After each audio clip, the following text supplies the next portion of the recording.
एक था जंगल जहां सभी जानवर मिलजुल कर रहा करते थे। सभी जानवर जंगल के नियम का पालन करते थे, हर त्योहार साथ में मनाते थे। उन्हीं जानवरों में चीनी और मीनी नाम की दो बिल्लियां भी थी। वे दोनों बहुत अच्छी सहेलियां थी, एक दूसरे का साथ कभी नहीं छोड़ती थी। बीमारी में एक दूसरे को ख्याल रखना, बाहर साथ जाना, यहाँ तक कि दोनों खाना भी एक साथ ही खाती थी। जंगल में रहने वाले सभी जानवर उनकी दोस्ती की तारीफ किया करते थे। एक बार की बात है, मिनी को किसी काम से बाजार जाना था, लेकिन किसी कारण से चीनी उसके साथ नहीं जा सकी। चीनी का अकेले मन नहीं लग रहा था, तो उसने सोचा क्यों न वो भी बाजार घूम कर आए। रास्ते में चलते हुए उसे एक रोटी का टुकड़ा मिला। उसके मन में अकेले रोटी खाने का लालच आ गया और वो उसे लेकर घर आ गई।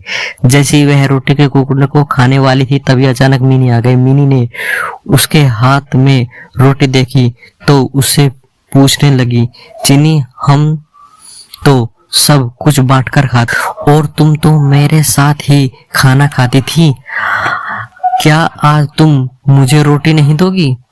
चीनी ने मिनी को देखा तो डर गई, मन ही मन मिनी को कोसने लगी। इस पर चीनी ने हड़बड़ाहट में कहा कि अरे नहीं बहन, मैं तो रोटी को आधा आधा कर रही थी ताकि हम दोनों को बराबर रोटी मिल सके। मिनी अब समझ गई थी कि उसके मन में भी लालच आ गया था, लेकिन कुछ नहीं बोली। जैसे ही रोटी के टुकड़े हुए, मिनी चीख पड़ी कि मेरे हिस्से में कम रोटी आई है। रोटी चीनी को मिली थी, इसलिए वो उसे कम देना चाहती थी। फिर भी वह बोली कि रोटी मुझे बराबर ही दी है।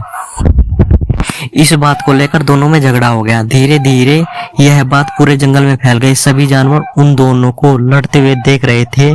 उसी समय वहां से एक बंदर आया और उसने कहा कि मैं दोनों के बीच में बराबर रोटी बांट दूंगा। सभी जानवर बंदर की हाँ में हाँ मिलाने लगे। न चाहते हुए भी दोनों ने बंदर को रोटी दे दी। बंदर कहीं से तराजू लेकर आया और दोनों और रोटी के टुकड़े रख दिए।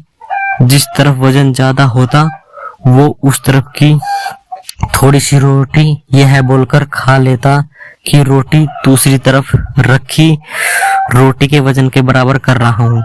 वो जानबूझकर ज्यादा रोटी का टुकड़ा खा लेता, उससे दूसरी तरफ की रोटी वजन में ज्यादा हो जाती। ऐसा करने से दोनों और रोटी के बहुत छोटे छोटे टुकड़े बटे। बिल्ली ने जब इतनी कम रोटी देखी तो बोलने लगी, हमारी रोटी के टुकड़े वापस दे दो, हम बची हुई रोटी आपस में बांट लेंगे। तब बंदर बोला, अरे वाह, तुम दोनों बहुत चालाक हो, मुझे अपनी मेहनत का फल नहीं दोगी क्या? ऐसा बोलकर बंदर दोनों पलड़ों में बची रोटी के टुकड़े को खाकर चला गया और दोनों बिल्ली एक दूसरे का मुंह ताकती रह गई। कहानी से सीख, हमें कभी भी लालच नहीं करना चाहिए। जो कुछ भी हमारे पास है हमें उसी से संतोष करना चाहिए और आपस में मिलजुल कर रहना चाहिए। लालच करने से जो हमारे पास है उससे भी हाथ धोना पड़ सकता है।